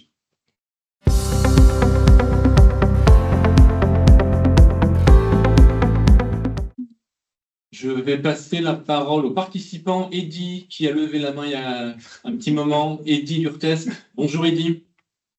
Salut, bonjour à toutes et tous. En fait, je vais être très rapide puisque nous, on enchaîne sur une autre réunion. C'est pour ça que j'étais impatient de pouvoir juste apporter, je dirais, un complément au regard du principe qui est que déjà, c'était intéressant que d'entendre ces témoignages, ces expertises, expériences, ou en tous les cas, l'intérêt qu'il y a pour chacun, chacune d'être acteur au sein des quartiers d'une dynamique qui porte l'entrepreneuriat et plus que de l'accompagner. Simplement, moi, je souhaiterais quand même rappeler ô combien les synergies sont essentielles, qu'effectivement, il existe aujourd'hui une succession de dispositifs, de programmes, de réactions à des constats qui engagent des actions diverses et variées. Pour ma part, j'habite en quartier, je suis né en quartier, et effectivement, le regard qui est le mien est qu'on est tributaire d'une multiplicité d'actions, de programmes. Alors, en soi respectable, légitime, intéressant, pertinent, peu importe. Il n'en est pas moins que cela crée souvent un flou dans l'esprit des habitants qui, au final, ne savent plus forcément vers quoi tendre, qui parfois aussi un peu, je dirais, sont tributaires de l'intérêt qu'il peut y avoir à forcer un accompagnement au regard des financements inhérents aux accompagnements. Il faut être conscient de tout ça. En fait, concrètement, il y a des enjeux qui, à mon sens, aujourd'hui, n'ont pas forcément été abordés, qu'il est important de discuter. Je reprendrai pour modèle simplement la situation des associations dans les quartiers qui vivent des concurrences incroyables au regard des difficultés qu'il y a aujourd'hui à être financés sur différents projets. On sait que l'entrepreneuriat, on est nombreux. Et donc, moi, je pense que la clé, c'est l'unicité, c'est la capacité à agir ensemble, à être acteur non pas d'une dynamique qui prend pour cadre de référence des réflexions propres à nos visions, mais bien propres aux réalités auxquelles on fait face. Et effectivement, quand on est habitant des quartiers, je l'ai entendu tout à l'heure, on a tendance parfois à se sentir considéré, là où en réalité, on a surtout besoin d'être en confiance au regard du projet qui est le nôtre, mais surtout des moyens qui sont les nôtres. Et c'est là où le bas blesse, c'est qu'il y a très peu de communication et que si on ne connaît pas les bonnes personnes, on passe à côté des opportunités. Donc, d'où l'intérêt des synergies. Merci. Merci Eddy pour cette intervention. Je vais vous inviter à réagir parce qu'Eddy met une fois, c'est quelque chose d'assez important. Beaucoup d'acteurs, d'opérateurs, beaucoup de dispositifs. Comment on fait pour s'y retrouver quand on est entrepreneur?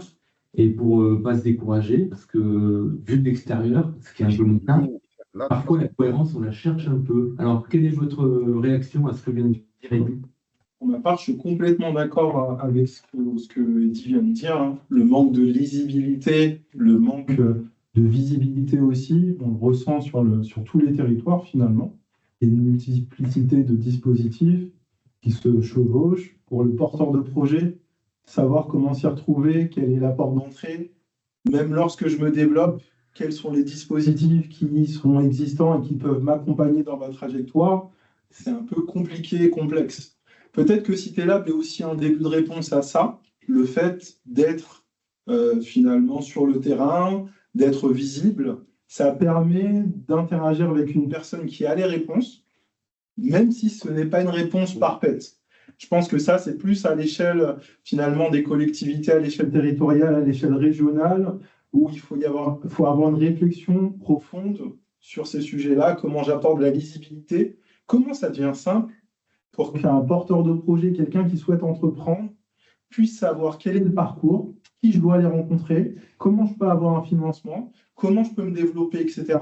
Et que ça ne soit pas un espèce de parcours du combattant pour tirer toutes ces informations-là. Après, il y a aussi aux territoires et aux structures de prendre aussi leurs responsabilités là-dedans. C'est vrai qu'il y a une approche concurrentielle, il faut pas il faut le dire, il faut l'évoquer, mais il faut, je pense, travailler en bonne intelligence. Je regarde par exemple ce qui se fait sur le territoire à Poitiers. Lorsque une structure extérieure souhaite s'intégrer, il y a un comité, du coup, pour pouvoir justement voir quelle est la valeur ajoutée de cette structure et savoir surtout si elle ne va pas faire doublon ou elle ne va pas se mettre en concurrence avec un acteur existant. Qui anime ce comité? Comment il s'organise ce comité? Souvent, c'est les territoires, pour avoir été développeur économique et aussi avoir travaillé en collectivité, les territoires, la région ou par exemple le Grand Poitiers est dans une posture où ils vont réunir l'ensemble des opérateurs, en tout cas légitimes, identifiés sur le territoire, pour les mettre autour de la table, pour leur présenter la nouvelle structure qui se positionne, et ensuite va les laisser juger en se disant est-ce que ça a une valeur ajoutée? Est-ce que justement on doit les accueillir sur le territoire?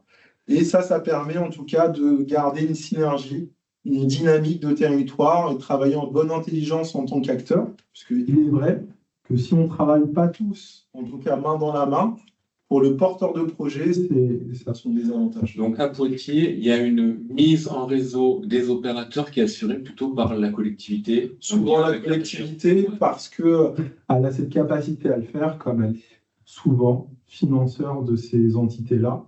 Et donc, avant que la nouvelle structure puisse accéder à un financement lorsqu'elle demande, la collectivité va juste mettre les acteurs, parce que c'est un peu difficile de décider à son échelle sans avoir aussi échangé avec l'écosystème si on souhaite le conserver.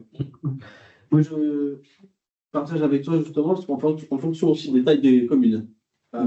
C'est-à-dire que je pense qu'on peut différencier Bordeaux aussi des autres communes.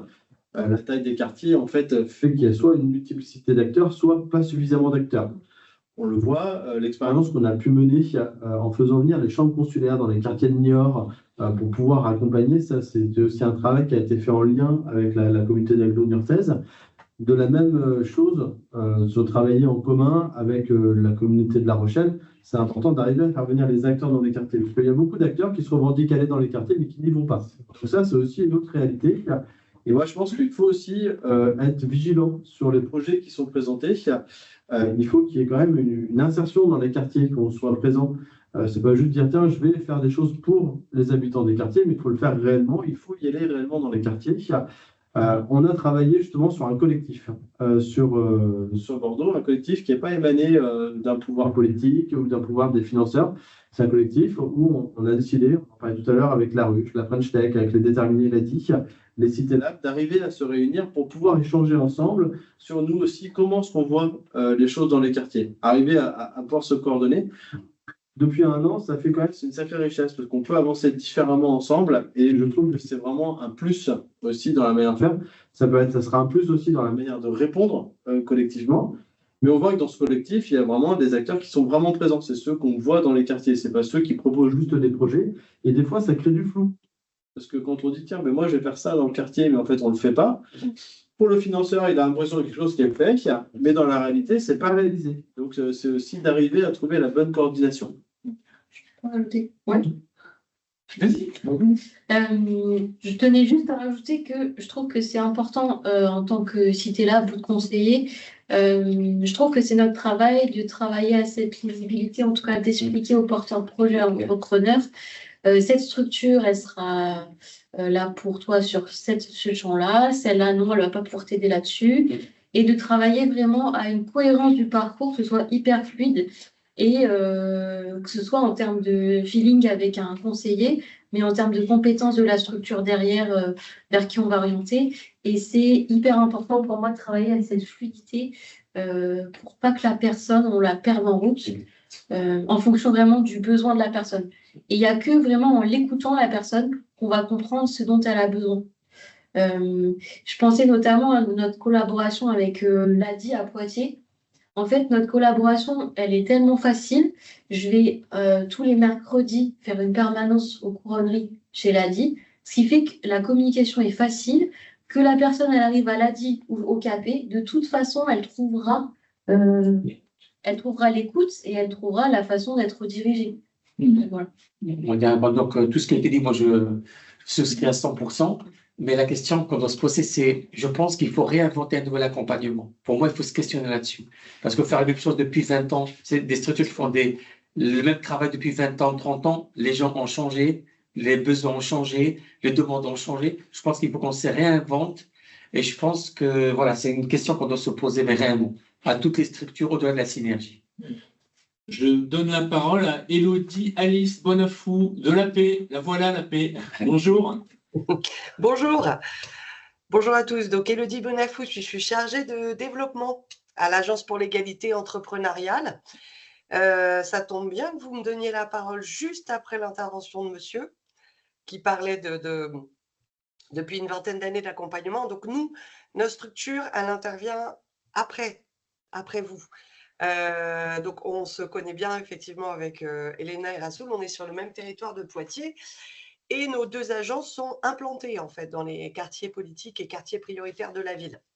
Donc effectivement, je pense que si on veut capter un type de public, il faut s'implanter directement dans les quartiers et non pas en parler et aller se mettre en centre-ville. Ça, c'est la première des choses. Et puis, nous sommes rentrés au départ, quand l'association a été créée, ce n'était pas le cas, mais puis finalement, l'APE a raccroché avec le dispositif EITI, suite à des modifications de la loi travail, etc., et du droit aux travailleurs de finalement gérer leur temps et leur vie selon aussi le mode de vie qu'on a. Quand on a des jeunes enfants, je vous écoutais, madame, dire à un moment donné, j'ai mis un petit peu en stand-by parce qu'il y avait les enfants. Ça ne veut pas dire qu'on arrête, on peut reprendre, etc.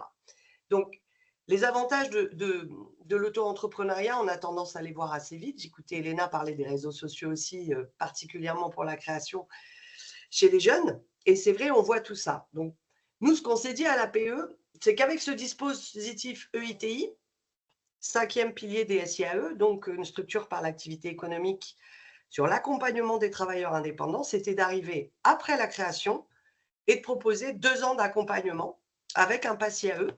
Parce que finalement, de la création d'entreprise, il peut y en avoir beaucoup, il y a des pics de création, etc. Mais comment elles tiennent, et particulièrement quand on est dans les QPV, qu'on n'a pas forcément la visibilité, que le service public dont on a besoin, il n'est pas à côté.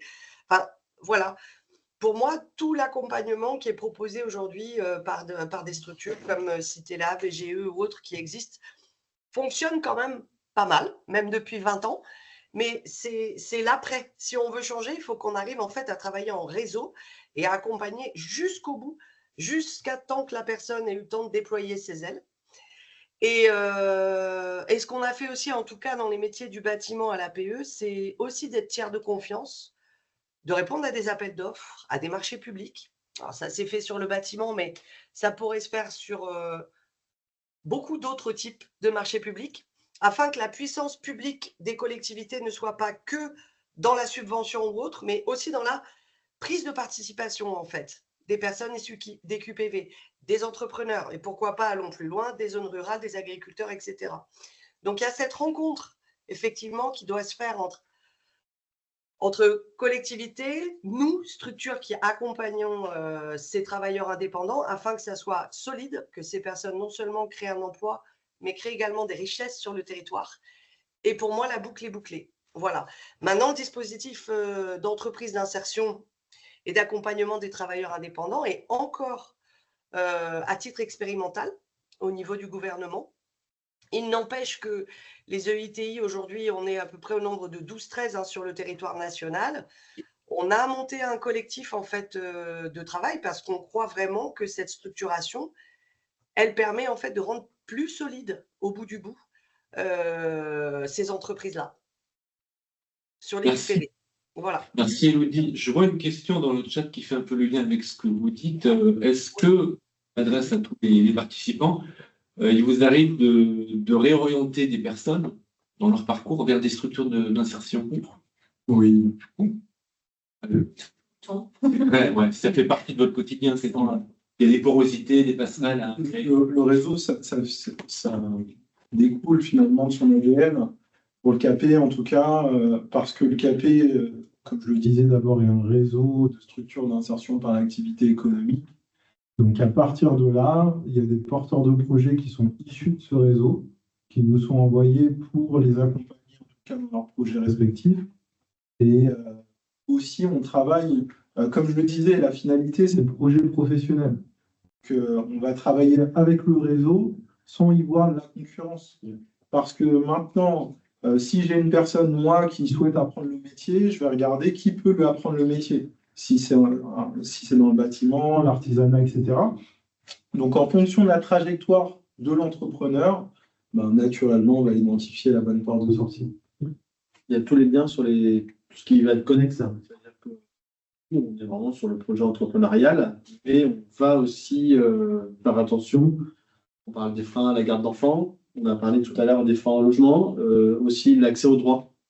on voit qu'on a ce devoir aussi quand on touche des personnes qui n'étaient pas forcément connues dans les services et qui ont cette recherche aussi d'insertion, de pouvoir aussi être facilitateur. Donc s'appuyer sur les structures d'insertion, s'appuyer avec les PLIC, avec les dispositifs d'insertion locaux. C'est essentiel aussi pour permettre aussi une bonne orientation et une bonne intégration. Et on peut entreprendre en étant au sein d'une association intermédiaire et salariée. On peut faire, il y a beaucoup de choses qui est possible dans l'entrepreneuriat. Et c'est à nous de les aider à explorer en fait tout le champ des possibles. Il y avait une question de Camille. Je vous invite à prendre la parole.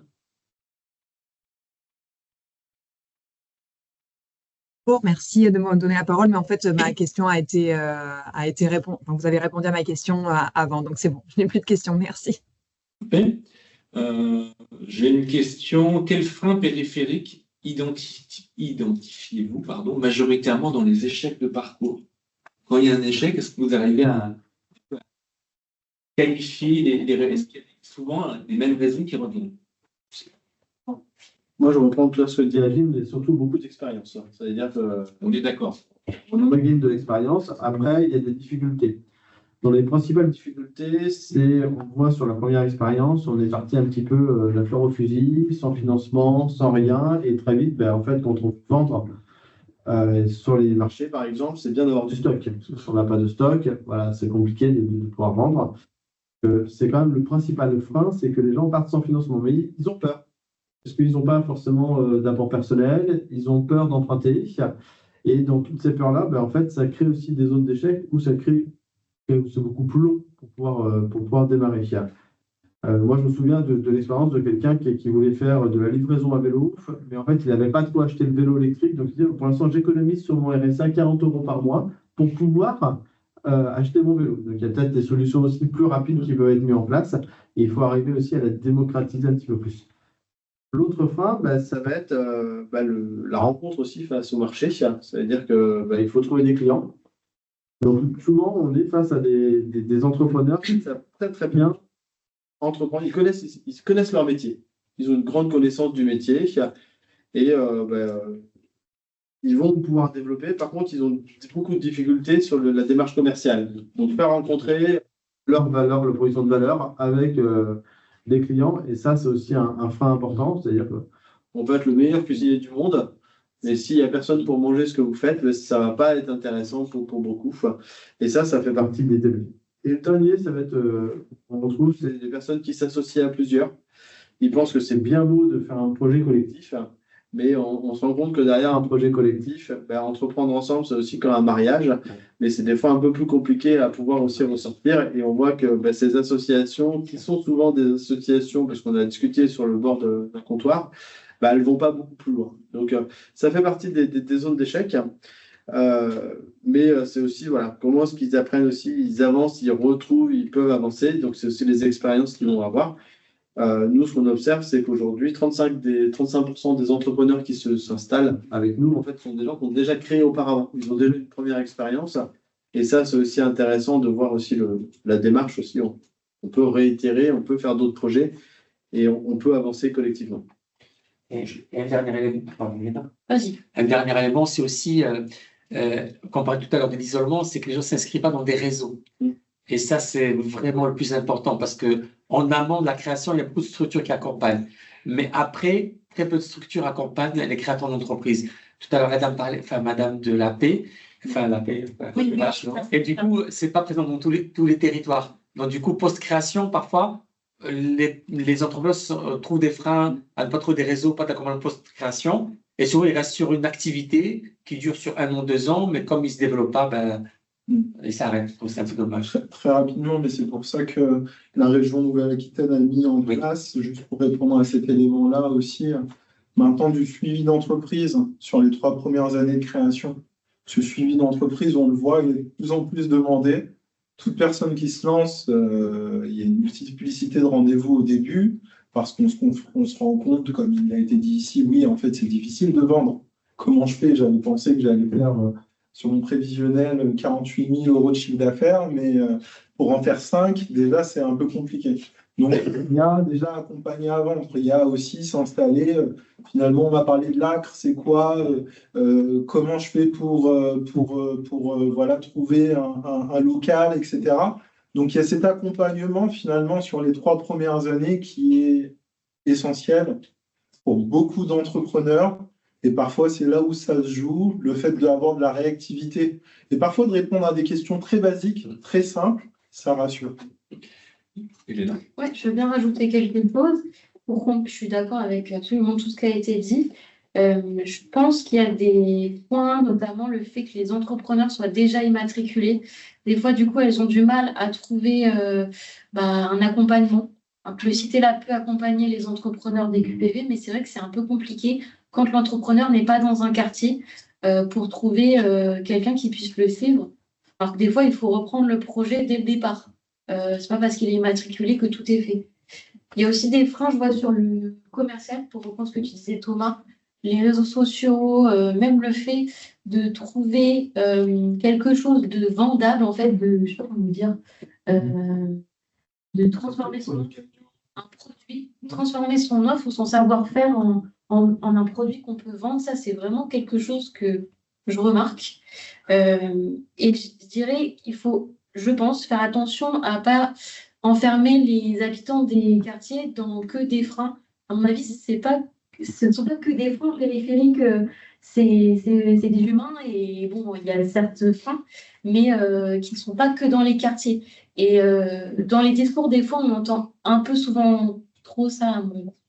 Les freins périphériques qu'il y a, qu'on a cités d'ailleurs, c'est pas les freins spécifiques aux entrepreneurs des quartiers, on le voit, c'est plus globalement. On peut l'observer sur différents dispositifs dans lesquels on travaille sur l'accompagnement des travailleurs indépendants qui sont allocataires du RSA. On voit aussi qu'il y a beaucoup, en fait, l'échec de l'entreprise, c'est aussi en fait, des difficultés personnelles. Parce qu'on parle souvent du projet, mais en fait, c'est la personne qui va faire vraiment la différence. Si on démarre avec déjà de l'endettement personnel, c'est complexe. C'est-à-dire c'est comme une maison. Hein. Si on fait une maison et le terrassement il n'est pas suffisamment stable, ça va être compliqué. Donc, on a cet enjeu aussi, quand on va accompagner, quand on va financer les entrepreneurs, de regarder ces situations personnelles pour peut-être, avant d'entreprendre, de stabiliser aussi la situation personnelle. Voilà, que ce soit aussi de trouver des solutions. Alors, il existe beaucoup de solutions, de crèches, voilà. Mais ça fait partie aussi des choses où on doit accompagner l'entrepreneur et les entrepreneurs à pouvoir le faire. Il ne nous reste pas beaucoup de temps. Je vais prendre une dernière question dans le chat sur le fait que les créateurs ont une activité qui ne va pas toujours aboutir. Comment on arrive à valoriser ça et comment vous les accompagnez pour valoriser cette expérience dans un CV, dans leur parcours futur de recherche d'emploi? Est-ce que vous travaillez là-dessus? Oui, c'est ce qu'on va appeler, nous, en tout cas, des sorties positives. Hein. Des sorties positives lorsque un porteur de projet était au chômage de longue durée et à l'issue de l'accompagnement ou à l'issue de sa première expérience entrepreneuriale, rebondit sur un emploi CDI. Pour nous, en tout cas, c'est un succès. Donc, à partir de là, comment ça se passe? Déjà, il y a finalement une prise de conscience du chef d'entreprise qui s'est rendu compte qu'il a réussi à vendre, il a su s'installer, à dépasser des problématiques administratives et aussi se sent revalorisé par un statut. Le fait d'être chef d'entreprise, ça a plus de sens que le fait d'être identifié comme quelqu'un qui est au RSA ou etc. ou sans activité. Donc ça contribue en tout cas à cette dynamique-là. Et aussi, c'est finalement le fait aussi d'être en mouvement qui amène à ces sorties positives. Le fait finalement entreprendre, c'est un moyen pour essayer de faire quelque chose et donc de rencontrer des personnes qui, lorsqu'on est dans une boucle fermée, forcément, on ne les rencontre pas toujours. Donc à partir de là, on va rencontrer une personne qui va finalement rechercher un salarié ou une autre personne, on entend parler d'une offre d'emploi, etc., etc. Mais il y a à travailler à ces sorties positives, comme finalement on travaille à la montée en compétences entrepreneuriales, en travaillant effectivement sur les freins et en amenant la personne, en tout cas, à les dépasser.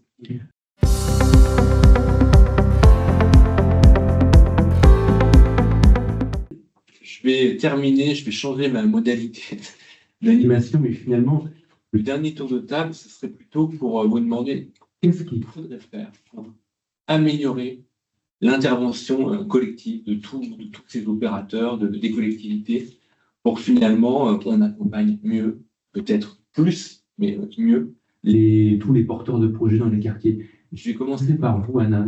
Comment, de quoi vous auriez besoin qu'est-ce qu'il faudrait pour que vos collègues, j'allais dire vos copines de Pau, vos réseaux d'entrepreneurs soient mieux accompagnés pour qu'on ait une intervention collective qui soit plus efficace? Alors pour moi, en fait, ça serait toujours de continuer à faire ce qui se fait déjà, c'est déjà qu'on soit au courant, qu'on sache qu'il y a un réseau, qu'il y a des partenaires qui sont là pour nous aider parce qu'on ne sait pas tout le temps. Donc, je ne sais pas, la formation, la communication, je ne sais pas quoi. Mais voilà, que les gens sachent voilà, que ça existe, qu'il y a des partenaires, qu'il y a des gens qui peuvent nous guider et voilà, et être accompagnés à chercher, à répondre aux besoins c'est à faire des dossiers aussi, à remplir, à monter un bon dossier pour un financement ou pour une candidature à un local ou l'accompagnement plus et de financement, bien sûr. Une bonne information, une bonne communication, être bien informé de tout ce qui existe. Allez, je continue. Alors, pour ma part, ça serait, ce qu'a dit Anna, c'est très juste. C'est aussi une bonne visibilité des partenaires. Et c'est aussi, moi, un constat depuis 15 ans, c'est vraiment considérer les territoires des quartiers comme des territoires de la ville. Ne pas dissocier, il n'y a pas de dichotomie. C'est considérer aussi les habitants des quartiers comme des habitants de la ville. Et à partir de là, je pense que ça va redonner de l'espoir, une bonne image, etc. Et ça va créer une très bonne dynamique. Mais le fait de dissocier, ça crée toujours des turbulences. Il ne faut jamais faire ça. Elena? Oui, je dirais qu'il faut faire attention à ne pas bloquer le projet de la personne. Si ça ne correspond pas à nos idéaux à nous, moi, quand je suis arrivée dans le métier, on m'a appris qu'il y avait des étapes pour l'entrepreneuriat. Sur le terrain, je vois que personne ne les respecte. Donc, je pense qu'il faut faire attention en tant que conseiller, ne pas freiner la personne juste parce que ça ne nous convient pas, en fait. Ça, et puis surtout s'adapter à la personne qu'on a en face de nous, c'est hyper important. Faire l'effort de se dire, la personne est différente, mais c'est pas grave, c'est OK. Il suffit juste de se mettre, de faire l'effort, d'essayer de la comprendre. Et voilà. Absolument. Deux choses par rapport à ce qui a été dit. D'abord, je vais parler finalement de la visibilité.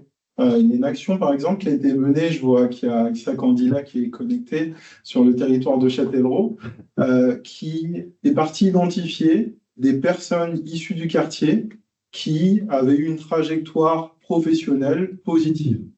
Trajectoire professionnelle positive, c'est-à-dire qu'ils avaient vraiment des postes à haute responsabilité ou avaient créé des entreprises vertueuses qui ont créé l'emploi, etc. Et parfois, on se rendait compte que les personnes qui étaient présentes, personne ne les connaissait. Donc, d'apporter de la visibilité sur les trajectoires à l'échelle nationale, à mon sens, c'est hyper important pour que, en fait, les personnes puissent s'identifier à ces rôles modèles-là et pour pouvoir, en tout cas, s'aimer par la suite. Et une deuxième chose, c'est plus là une vision finalement de nos structures, mais aussi des collectivités, du territoire, de penser peut-être l'entrepreneuriat un peu différemment, de la voir aussi comme un gros gâteau, un marché, sur lequel aujourd'hui on voit beaucoup d'acteurs privés, à juste titre. Moi, l'objectif, je vois la finalité, que ce soit des acteurs privés ou publics ou semi-privés, etc. C'est pas ça le plus important. Je vais citer des acteurs comme Live Mentor, où une personne va utiliser son compte CPF pour être formé à l'entrepreneuriat en visio de chez lui. Si on voit, par exemple, d'un point de vue performance, le développement de la structure, on voit qu'il y a une demande. Et ça réinterroge sur qu'est-ce que cherche finalement le porteur de projet. Le fait de pouvoir être accompagné en dehors des horaires de travail, si je suis du coup salarié, c'est important pour moi. Le fait de trouver une écoute potentiellement le week-end, c'est important pour moi. Mais aussi le fait de trouver une solution facile, accessible pour pouvoir être accompagné. Je prends l'exemple, vous allez tous sur Internet et vous tapez les mots création d'entreprise Et vous voyez le référencement des dispositifs. Ça permet de dire déjà qu'il y a du travail à faire en termes de, comme ça a été dit, de lisibilité, de rester accessible, simple, à portée pour le potentiel chef d'entreprise dans toute la vie, en tout cas dans toute sa trajectoire entrepreneuriale. Thomas, le dernier mot. Alors, il y a plusieurs sujets sur qu'est-ce qu'on pourrait faire pour déployer mieux les actions sur les quartiers, faciliter l'entrepreneuriat. La première, ça serait avoir des portraits. Des portraits d'entrepreneurs où les habitants des quartiers se reconnaissent. Souvent, on montre une success story, mais ce n'est pas la success story, c'est plutôt de montrer, tiens, mais c'est mon voisin de palier, moi je peux faire aussi bien que lui, et je peux y aller. D'avoir voilà, des portraits, ça c'est un premier sujet. Le deuxième, moi j'invite les financeurs, les décideurs politiques à pouvoir venir aussi à la rencontre des entrepreneurs et ne pas vivre l'entrepreneuriat juste par le retour que nous on va vous faire. On peut organiser des focus group et je pense que ce sera intéressant des retours. Qu'est-ce qu'ils ont besoin? Qu'est-ce qu'ont besoin les personnes, les habitants des quartiers pour entreprendre? C'est quoi aussi les freins et les blocages? Et d'arriver à construire directement entre les financeurs, les décideurs et les personnes qui ont besoin pour que nous on puisse faciliter les parcours. Le dernier levier qui va être important, c'est plutôt au niveau des acteurs, c'est d'arriver à créer des réseaux. Nous, entre nous, pour rendre les choses plus simples, mais surtout d'arriver à respecter aussi toutes les manières dont chacun voit l'entrepreneuriat. L'entrepreneuriat, c'est aussi beaucoup de diversité, c'est aussi, et ça, c'est intéressant. On ne va pas répondre qu'avec la vision de l'ADI à l'entrepreneuriat, à la problématique de l'entrepreneuriat des quartiers, à la problématique de la précarité dans les quartiers. On a besoin de toutes les forces. Et c'est cette richesse-là qui va aussi être une force de développement. Et si justement les financeurs, les décideurs politiques peuvent nous aider à pouvoir le faire, je pense que ça sera une grosse richesse. Merci Thomas. Je vais dire un dernier mot, pas un mot de conclusion, parce que je crois que le chantier reste largement ouvert. Mais j'ai entendu une phrase tout à l'heure, verbatim, qui m'a interpellé, que j'ai envie de vous partager. C'est Raskoul qui l'a dit, je vais citer du Gay dans le texte. La création, c'est une possibilité, mais c'est plutôt le voyage. Je trouve ça très inspirant. On est sur des trajectoires, on est sur des parcours de vie. Et Anna, on est une bonne illustration aujourd'hui. Donc, je vous remercie tous les témoins d'avoir pris le temps de venir partager vos analyses et vos expériences. Merci à tous les participants d'être venus ce matin et d'avoir participé aussi activement à travers vos commentaires ou questions dans le chat. Vous serez donc prochainement destinataire d'un replay et d'un article, d'une analyse sur notre site. Et puis, nous, on verra dans les prochains mois comment Pays et Quartiers de Nouvelle-Aquitaine peut poursuivre ce chantier de l'entrepreneuriat dans les quartiers et en continuant une mise en réseau. Je vous souhaite une bonne fin de journée et à très bientôt. Au revoir. Bonne fin de journée à tous.